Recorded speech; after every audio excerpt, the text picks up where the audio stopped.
এত সাহস কোথা থেকে পায় আমি জিজ্ঞাসা করি, যে যারা এই ঘটনাগুলি ঘটিয়েছে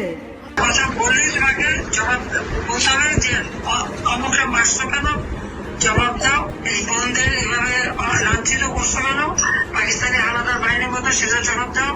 গণ আন্দোলনের মুখে পদত্যাগ করে দেশ ছেড়েছেন শেখ হাসিনা। তিনি ভারতের রাজধানী দিল্লিতে আশ্রয় নিয়েছেন। শেখ হাসিনা দেশ ছাড়ার পর কার্যত নেতৃত্ব শূন্য হয়ে পড়েছে আওয়ামী লীগ। তবে আজ দিল্লি থেকে নেতাকর্মীদের নির্দেশনা দিয়েছেন আওয়ামী লীগ সভাপতি শেখ হাসিনা। দলীয় নেতাকর্মীদের উদ্দেশ্যে দেওয়া শেখ হাসিনার নির্দেশনার একটি অডিও ক্লিপ ফাঁস হয়েছে।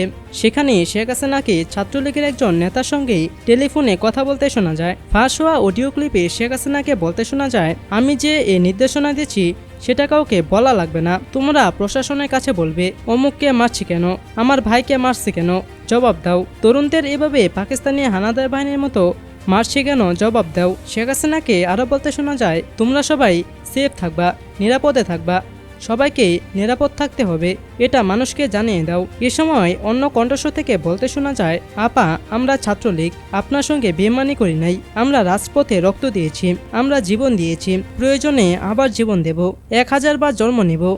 আপা, আমরা আপনার সঙ্গে বেইমানি করিনি, কখনো করব না।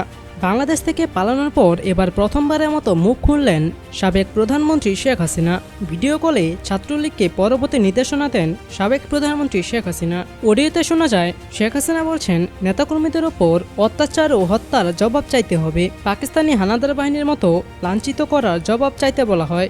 তবে এই অডিওটি আসলে শেখ হাসিনার কিনা সে বিষয়ে এখনও নিশ্চিন্ত হওয়া যায়নি। তবে অডিওটি শুনে বোঝা যায় এই কণ্ঠটি সাবেক প্রধানমন্ত্রী শেখ হাসিনারই।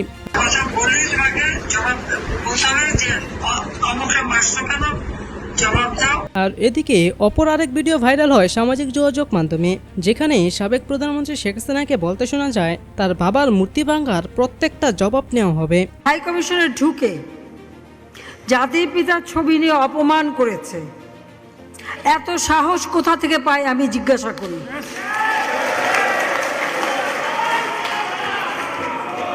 আমি জানি না আমাদের হাই কমিশনে এখন কারা বসেছিল এবং তারা সেখানে কিছুই করতে পারলো না কেন, সেটাও বড় প্রশ্ন।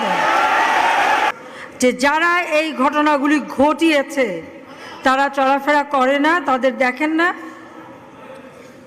যে হাত দিয়ে জাতির পিতার ওই ছবি নিয়ে তারা ভেঙেছে,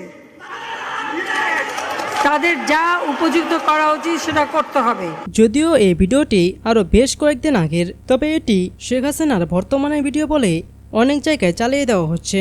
এখন পর্যন্ত ভারতে আছেন সাবেক প্রধানমন্ত্রী শেখ হাসিনা। সেখান থেকে তার পরবর্তী গন্তব্য কোথায় হবে সেটি এখনও নিশ্চিত হয়নি।